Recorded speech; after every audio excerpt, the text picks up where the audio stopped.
आज तो भैया पोला है कि भैया आज का दिन तो बैलन दूल्हा बने। और चचाजी ने सुबह उठते से खेत में से मट्टी को गोला ला लियो है। और चचाजी तो मट्टी को बाड़ बैल बनावन में भी लग गया रहा। तो भैया मन अभी मट्टी को गोला में से लोंदा की लोंदा मट्टी तोड़ी और जब तक ये को पटक पटक कर थेपड़ी है जब तक कि वह चिकनी सटाल नहीं हो गई। फिर मैंने है नहीं चचाजी की नकल मार मार कर बैल का 4 पाय और एक मुंडी तो बना ली। पर सींग बनावन का रह गए थे। सींग बनाना में मक्का बेजा टेम लग गयो और लोटा मको पानी लेकर बैल का देखस कर चिकना तो दियो। और फिर मक्का दिखियो की मैंने तो बैल की पुच्ची बनाई नहीं। हाँ फिर भैया मैंने बड़ी ध्यान से मारो बैल की पुच्ची बने नीचे मारो बैल का कोई बांडो बैल कहता। और तुम सब जना है नहीं कमेंट करके बताओ कि हम 2 बैल का शादी कहा है। और मारो एक ही बैल बना को हुए जब तक कि चचाजी ने बाकी गैयार बैल बना दिया रहा। और इनका जिलावन साटे एक वाहन भी बना दी है। और अब भैया बहुत देर बाद पूजा को टेम हुई गयो रहा। दर्जी ने बाड़ बैल का सिंह का गेरू लगायो और उनका सिंह का बेकार लगाकर और हल्दी कुकू लगाकर पूजा कर दी। और ये दीवार पर पिठोरा देव बनावा जिनकी भी पूजा करके उनको भोग लगा दियो। और अब भैया मैं मंदिर जानू होते रहते मैंने ओका पहले गैस पर चिक्की बनन साट रख दी। और जब मैं मंदिर गयो तो मैंने बड़ी ध्यान से नंदी महाराज का सिंह पर गेरू चोपड़ियो। फिर मैंने इनका 2 सिंह का बिगड़ भी चिपकाई। फिर मैंने नंदी महाराज का भोग लगायो और बोलियो कि जरा सा तो जी लो भगवान। फिर यहाँ से हम गाँव का हनुमान जी का मंदिर में आ गया। तो यहाँ भी नंदी महाराज का गेरू बेगड़ और चवर चढ़ाई। और नंदी महाराज का तो सब जना चवर चढ़ाकर चवर में घुस दिया रहा। पर यहाँ पे एक भैया का नंदी महाराज पर जैसी दया आ गई तो उनने या ढुल्ली भर चवर नंदी महाराज पर से अलग करी। तो अब तो भैया नंदी महाराज का भी जीव में जीव आ गयो हुए। तो अब भैया मंदिर से घर आकर घर का नंदी महाराज का सिंघन का बिल्कुल रखा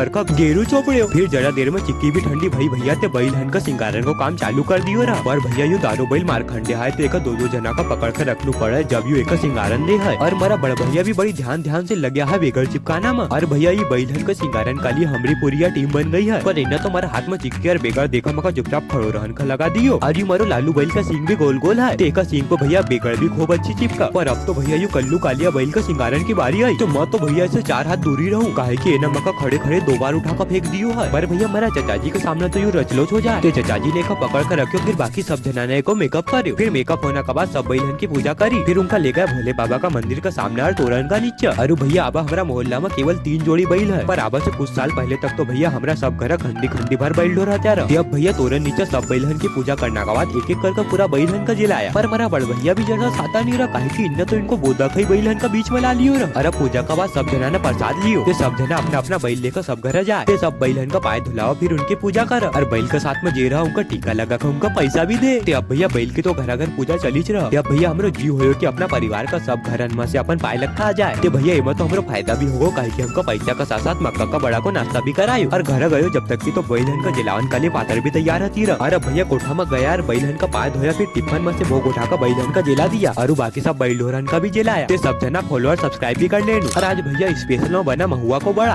आज का साटा बस इतना ही। सब भैया बहन का सीताराम।